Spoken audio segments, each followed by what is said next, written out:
Bonsoir, good evening. My name is George Weber, and as President and CEO of the Royal, I have the real distinct honor to invite Margaret Trudeau to the podium.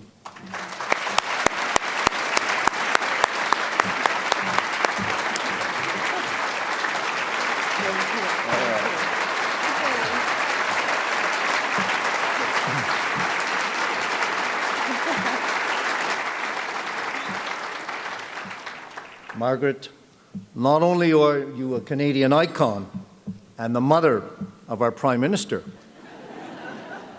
but you are also a long-time champion for mental health. Votre soutien passionné pour la santé mentale est pareil, et vous avez marqué le monde entier par votre exemple. You are our champion in so many ways, and because of this, you are an integral part of the royal family. You have become a wonderful beacon of hope for our clients and all those suffering from mental illness, demonstrating that recovery is possible. To celebrate your generosity of spirit and strength and your compassion for all those who are traveling the road you yourself have traveled, we are pleased to dedicate the Butterfly Garden on our hospital grounds as the Margaret Trudeau Butterfly Garden.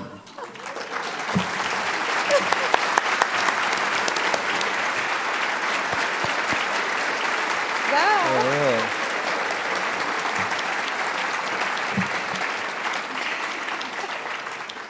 As a place for our clients and their families, it inspires hope and recovery. Pour nous, le Jardin des Papillons est le milieu qui nourrit l'esprit et la transformation. We would like to unveil the new Margaret Trudeau Butterfly Garden in the late spring, when the flowers are blooming, a space for butterflies to flock to. This garden epitomizes what you stand for: hope, inspiration, and metamorphosis. And as such, it is fitting that it be dedicated in your honor. In this spirit, I would like to present you with a wonderful painting inspired and created by one of our youth patients and the winner of this year's butterfly contest. Merci, un gros merci.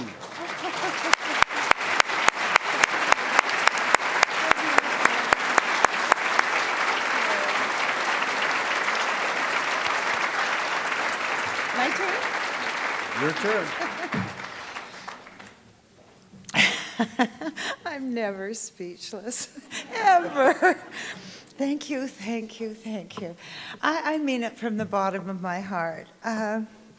I was diagnosed with bipolar after the birth of I wasn't diagnosed. My first trigger in my long ride with bipolar was after the birth of one of my babies. And I didn't get the help I needed then. I tried, but it wasn't there. And I was terribly afraid, being the Prime Minister's wife and then the Prime Minister's ex-wife, to admit that I really was struggling. I'm quite a good actress, so I could hide it most of the time just by putting on a mask, by pretending that this too would pass, and that I thought I could fix myself, as we all do. I thought I was educated, I came from a good family, I was surrounded with love. Why wouldn't I be able to fix myself? Get myself out of these debilitating depressions, which were such thieves. And I thought it was sadness. I thought it was sorrow. I'd read all the books and romance and everything. I thought that's what I was experiencing, that I was just a sensitive soul who suffered. I didn't know that what I had was a serious illness until I couldn't deny it anymore. My worst trigger, of course, in my bipolar roller coaster ride, which I'm not on anymore, by the way, I was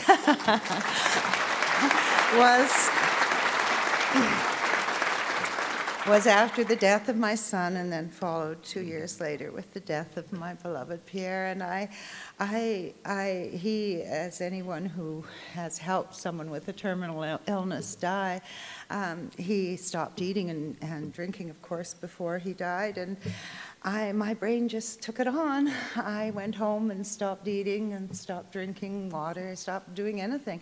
I had pushed myself. Bipolar, doesn't that sound like there's two conditions going on here? What was this third? What was this psychosis where I no longer could have any reason? I didn't know why I would get dressed. I didn't know why I would comb my hair. I didn't know why I would open a can of beans. It seemed too much work. I didn't have any ability to relate to my children, to my life. And I wanted my life over. I wanted it to end. I wanted it all to stop.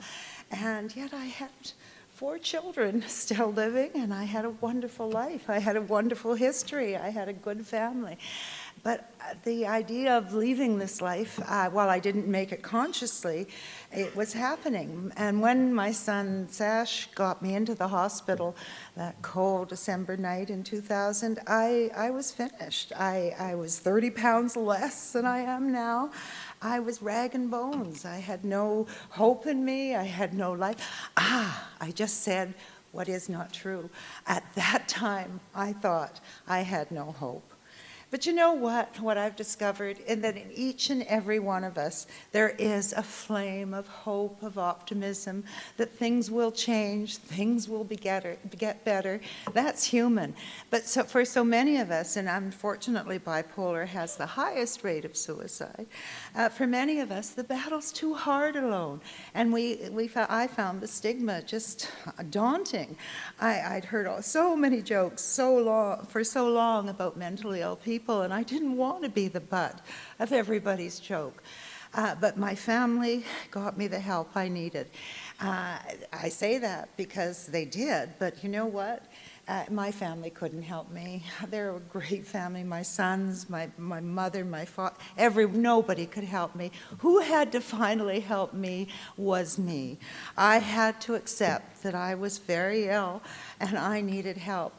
And I was brought in, unfortunately, like so many poor souls are, on a gurney with police because I was so resistant to the idea of going into a psych ward. Oh, after a few days, when they calmed me down and started getting the proper medication into me to deal with my brain health, my mind finally accepted that I needed help. I needed serious help. How could I live? I remember my mother saying that to me, Margie, how are you going to live your life? And I didn't know how. And I got the help at the Royal Ottawa with the doctors, with the nurses. It was a kind of a shame in a certain deep way that I felt. Being in the hospital at the time, I didn't want anyone to know. They gave me another name. They called me Carol Wilson. And I couldn't remember that I was Carol Wilson. And then I heard one of the patients saying, you know how crazy that old lady over there is? She thinks she's Margaret Trudeau.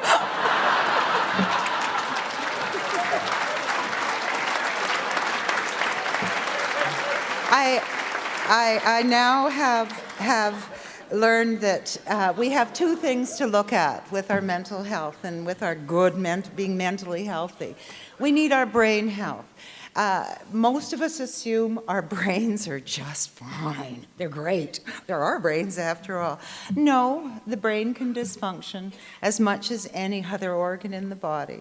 In my case, with bipolar, it's a chemical thing. The hormones go out of whack, not enough serotonin, too much dopamine for the mania.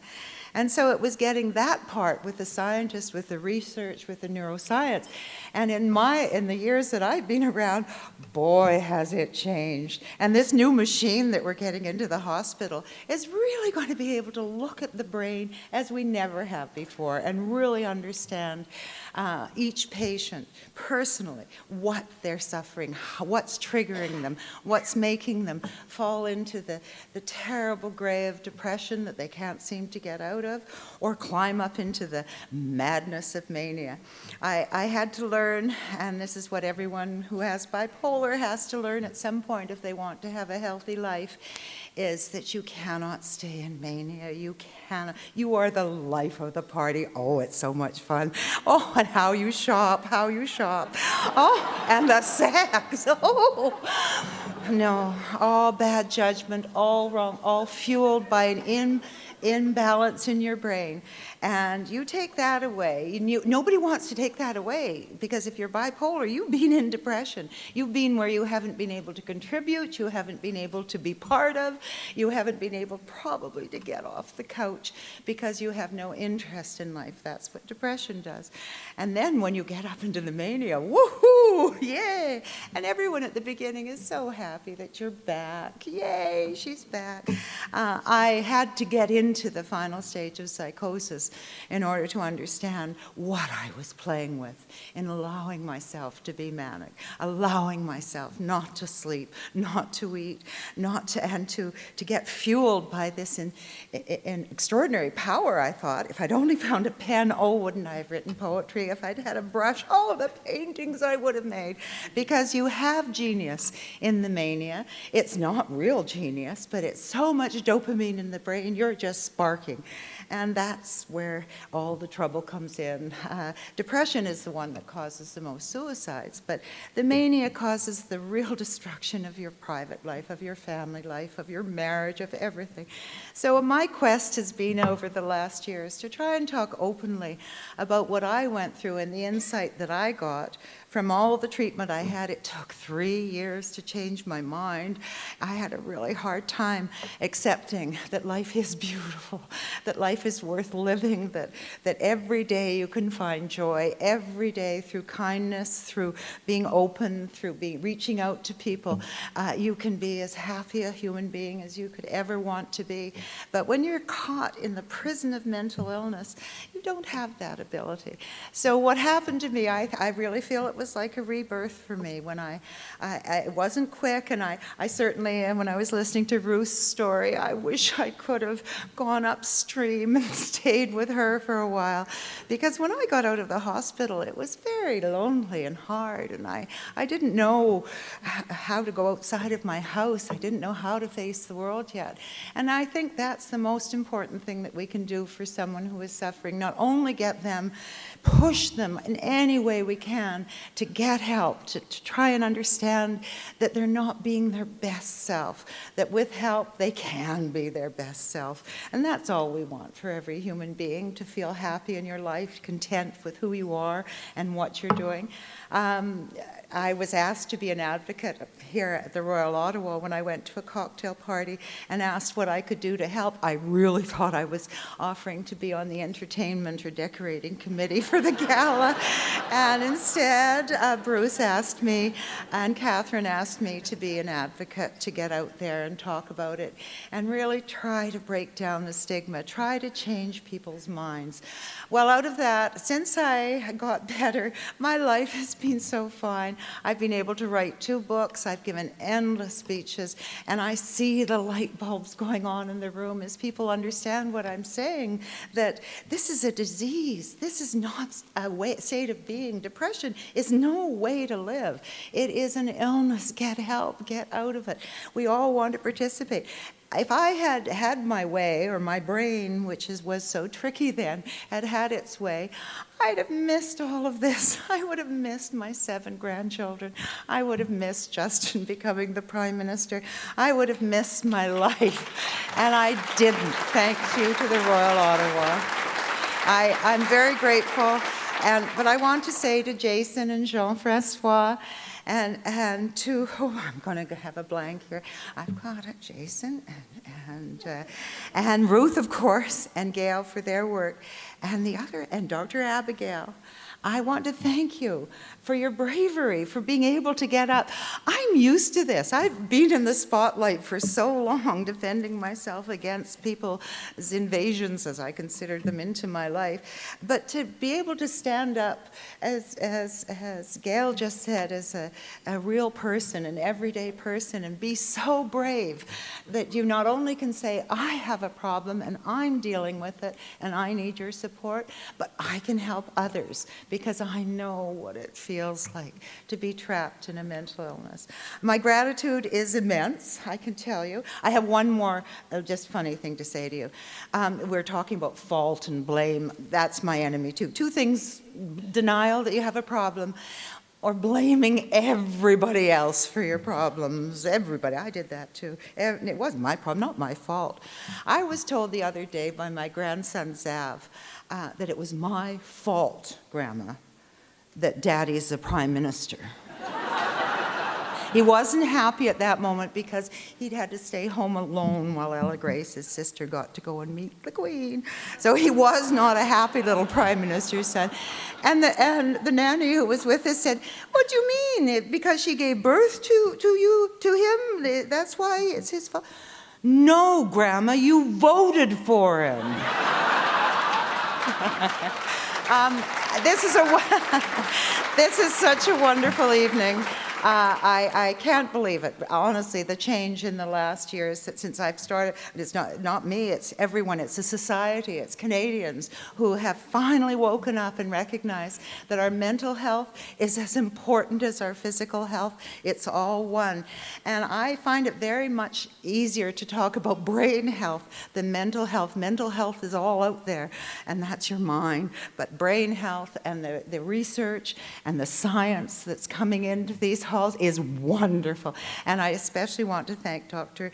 Abigail, how wonderful her research is, how hopeful it is for all of us who suffer, who may just decide when we hear that all of this is going on, well, I'll fight another day, even though I don't want to, I'll fight another day. To stop the suicides is my quest. No lives should be taken because of despair and sadness and being overwhelmed, when all you have to do is reach out your hand and say, I'm overwhelmed, I'm sad, I'm full of despair, and take off your mask and get the help. Thank you all, and what a night. And let's dance.